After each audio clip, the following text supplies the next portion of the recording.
Alright, so boom. Alright, so we're definitely starting this from the beginning, where I haven't done any of this yet. Oops. Students, how do I know from the equation that it's principal cosine? Capital C. Capital C. And what's my restricted domain for this principal cosine? Why do we only pick the piece from 0 to pi of the cosine function? So the horizontal. It's 1-to-1, passes the horizontal line test. And then what we're going to do is we're going to switch the x and the y. So we take all three of those points. I switch the x and the y, and then I can graph the inverse cosine. What are two ways that you can write inverse cosine? You can write arc cosine, or cosine to the -1 means inverse cosine. What happens to my domain and range? They are going to switch, okay? And then for sine, we're going to back it up, Terry, and we're going to pick the piece of sine from -pi/2 to +pi/2, which is 1-to-1, passes the horizontal line test. So we take these 3 points and they swap, and I could probably do a better job of making this curvy, but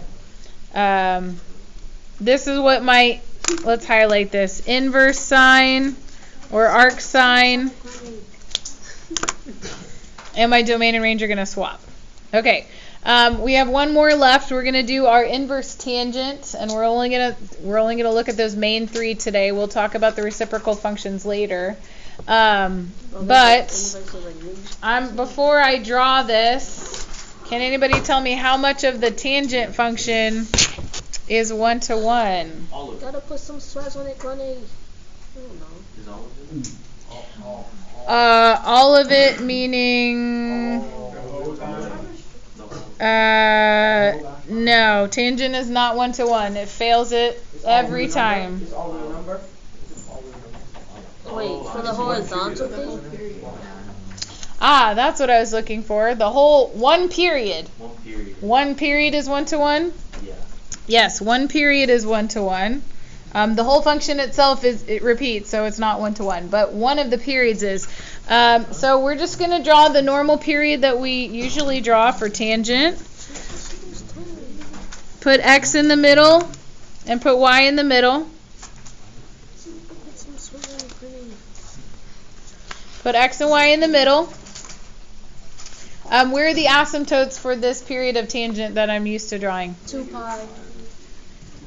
2 pi. 2 pi. -pi/2 is one of them. Wait, 2 pi. And +pi/2. So let's draw our asymptotes there. Whoopsies. Tell me some points that tangent passes through. Pi over 4 and 1. Pi/4 and 1. Negative pi over 4 negative. 0, 0, and -pi/4, -1. Yippee. And the tangent snakes through here like that. You don't have to do this, but you can label those pi/4 and -pi/4 if that helps you. So this period, the one that we're used to graphing, is the one that is we use for the principal tangent. So what is the domain of this specific period? This specific period, what's the domain? -pi/2 to pi/2. Do I use brackets or parentheses? Why? Because it's asymptote. Yes, put a star. This is very important. We have asymptotes at pi/2. Right? What's the tangent of pi/2? You got your unit circles out, but you should all know the tangent of pi/2 is. You've got your unit circle out. What's the tangent of pi/2? It's undefined. That's why we don't have a point on the graph at pi/2. We have an asymptote. It never gets there. The tangent of pi/2 is not defined because we can't divide by 0. So this is important because otherwise the domain of principal tangent looks very similar to the domain of principal sine. What's the difference? No asymptotes in brackets. Sine uses the brackets and tangent uses parentheses. So that is important. Okay. The range is still all reals. Cool. Inverse. You gotta put some sort It's of gonna like flip, right? It would just be the thing facing up and then You just be cosine. We're going to reflect this across the line y equals x. What's going to happen to those vertical asymptotes? Yes, they're going to turn horizontal. All right, let's put x and y in the middle again. Oh, wait.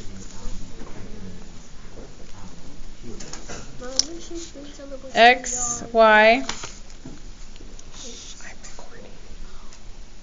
Okay, so x and y are going to swap. So now my radians are going to be on the y-axis, pi over 2 up here, and negative pi over 2 down here. My whole numbers are going to be on the x-axis, 1 and negative 1. So taking those 3 points and the asymptotes, we're switching the x and the y. So now instead of having a vertical asymptote of x equals pi over 2, now it's going to be a horizontal asymptote at y equals pi over 2. And then I'm going to have one down here at y equals negative pi over 2.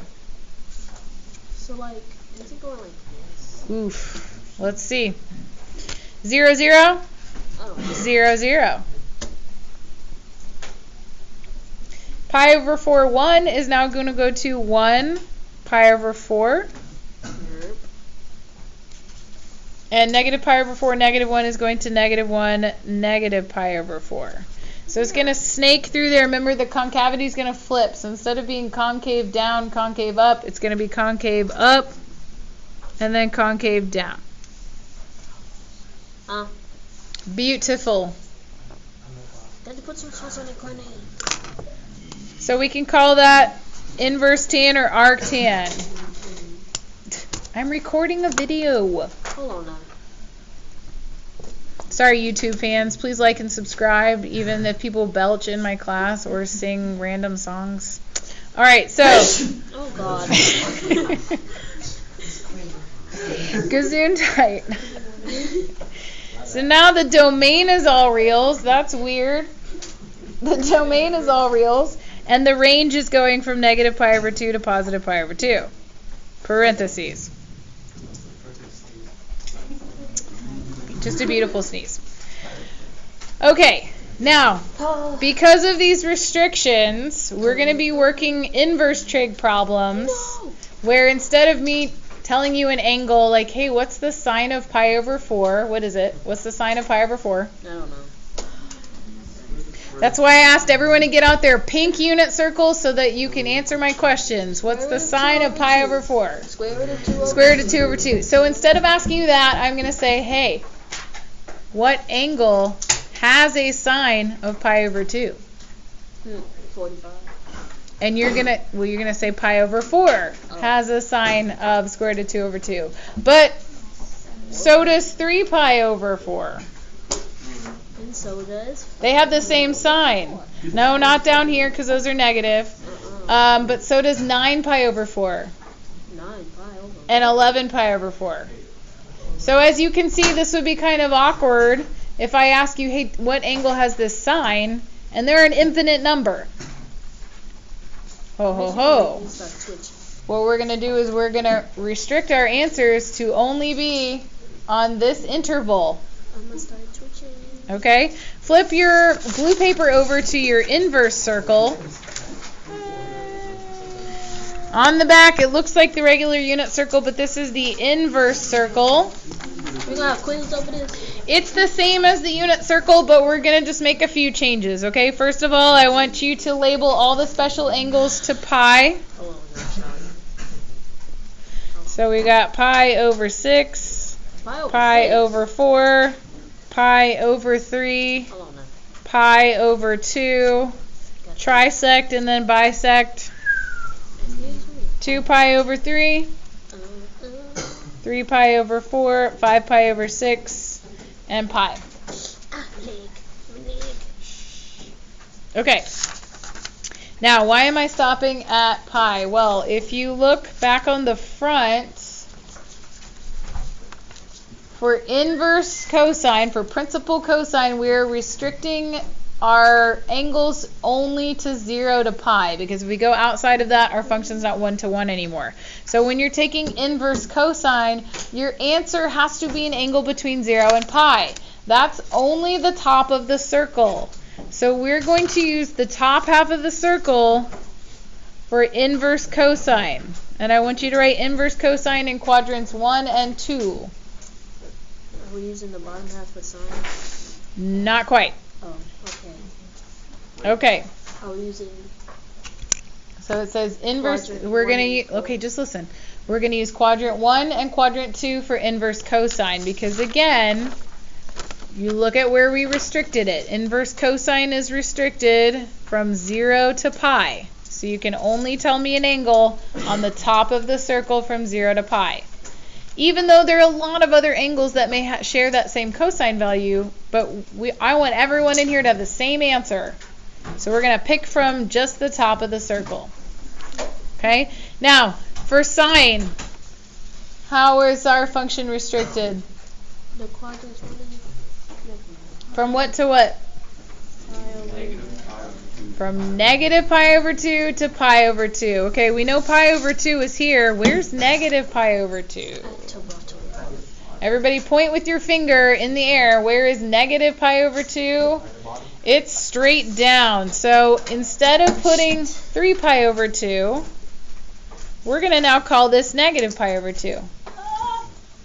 Because we're going to go this way where the angles are negative instead of going all the way around the circle back to here. So then what would this angle be? Negative pi over 6, this one. Negative pi over 4, this one. Negative pi over 3, and at the bottom is now negative pi over 2. We'll zoom out here. So for inverse sine, we've restricted our function from negative pi over 2 to positive pi over 2. Why are we doing that? Well, look, every single angle on the right half of the circle has a different sign. These are all positive signs. These are all negative. They all have a different sign value. So they're all unique. Up here, all of these angles have different cosines. From 0 to pi, every single angle has a different cosine. So they're all unique. Right? So that's why I'm going to turn it sideways. We're going to use the right half of the circle for inverse sine. Quadrants 1 and 4 we're going to use for inverse sine.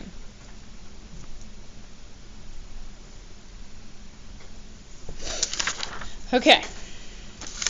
So for inverse cosine, we're using 0 to pi, which is the top half, quadrants 1 and 2.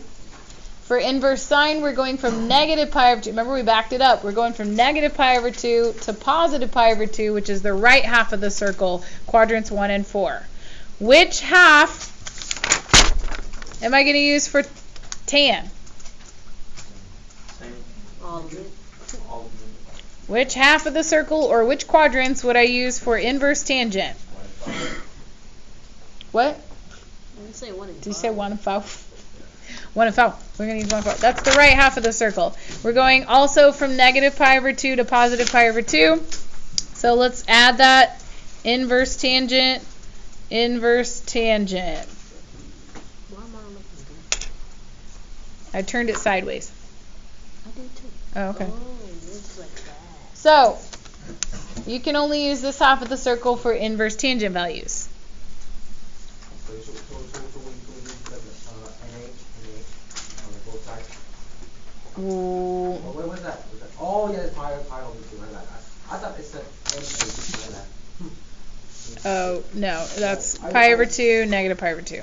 Okay, so if you want to kind of summarize down here, for inverse trig problems, let me zoom in. Inverse sine is restricted from negative pi over 2 to positive pi over 2, which is quadrants 1 and 4. Inverse cosine we have restricted from 0 to pi, which is the top half of the circle. That's quadrants 1 and 2. And for inverse tangent, we restricted from negative pi over 2 to positive pi over 2. But notice we have parentheses on this one because the tangent of pi over 2 is undefined. And the tangent of negative pi over 2 is also undefined. But that's quadrants 1 and 4.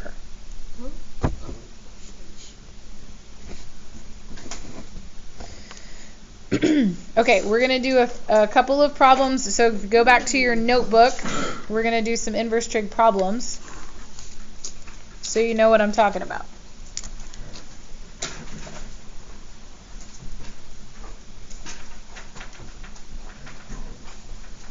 How come sine changes? Well, they're not exactly the same. We've got brackets and parentheses. Okay, before I give you some inverse trig values, I'm going to ask everybody, what is the square root of 9? 3. 3. Why is the square root of 9 3? Because 3 times 3 is 9. Say again, Deborah. Square of 9. Okay. The square root of 9 is 3 because 3 squared is 9. That is the same relationship. It's just a different way of saying it, right? These two things mean the same thing. So that's the same as saying the sine of pi over, what's the sine of pi over 6? The sine of pi over 6. 30 degrees. What's the sine? You got your unit circle out, so look at it. It's 1/2. So what is the inverse sine of 1/2? 6. It's pi over 6. Hello? Okay, so it's the same relationship. It's just two different ways of asking the same question, right? Here I'm giving you the angle, and I'm saying, hey, what's the sine of this angle? It's 1/2. Here I'm saying, what angle has a sine of 1/2, and it's pi over 6. Does that make sense when I kind of explain it? They're inverse functions of each other. So instead of me giving you the angle and you tell me the sine, instead I'm going to give you the sine and you tell me the angle. We're going to work backward. That's all the inverse is. Yes? Do you know what that means? Yeah, it's a medical thing. Don't worry about it. Okay, so this was number 1. Number 2, let's try with a cosine. Cosine of 5 pi over 6. Again, you can use your unit circle or think in your head. What's the cosine of 5 pi over 6? It is negative square root of 3 over 2. Backward. What's the inverse cosine of negative square root of 3 over 2? It would be 5 pi over 6. So what I want you to understand is that when I put an inverse value, I'm actually telling you what the cosine is, and you're telling me the what? Angle. You're telling me the angle. Box that, circle it, put a star. You're telling me the angle. It's like Jeopardy. I'm going to tell you the answer, and you're going to tell me the question or the problem. You're going to tell me the angle. Let's try some more. What's the tangent of pi over 3? You don't watch Jeopardy? No. I used to. It's the square root of 3. I like Jeopardy. So then backward, I would say, hey, what is the inverse tan of the square root of 3? And you would say pi over 3. All right, trick question. What's the sine of 11 pi over 6? Whoa there, buddy. 1/2. You said what? Use your unit circle. Use your pink unit circle. Negative 1/2. It's negative 1/2. Uh-huh. So what would the principal inverse sine of negative 1/2 equal? Oh, that's it. 11 pi over 6. No. Oh, no. Nope. Yes. What? Who said that? Student? Okay. Why is it negative pi over 6? So 11 pi over 6 is not in between these two angles. Where's 11 pi over 6? You go all the way around to here. Yes, it's in the same spot as here, but you can't tell me 11 pi over 6. Instead, you have to tell me the angle that it is coterminal with in this domain. So this would actually equal negative pi over 6. So put a box around that. So your angle has to be in your restricted domain. So we're going to practice this some more next week. Remember, your homework is just to do the bookwork on the inverse problems. If you want to go back and watch the video, I'll post it for you, link it to YouTube. And y'all have a wonderful weekend.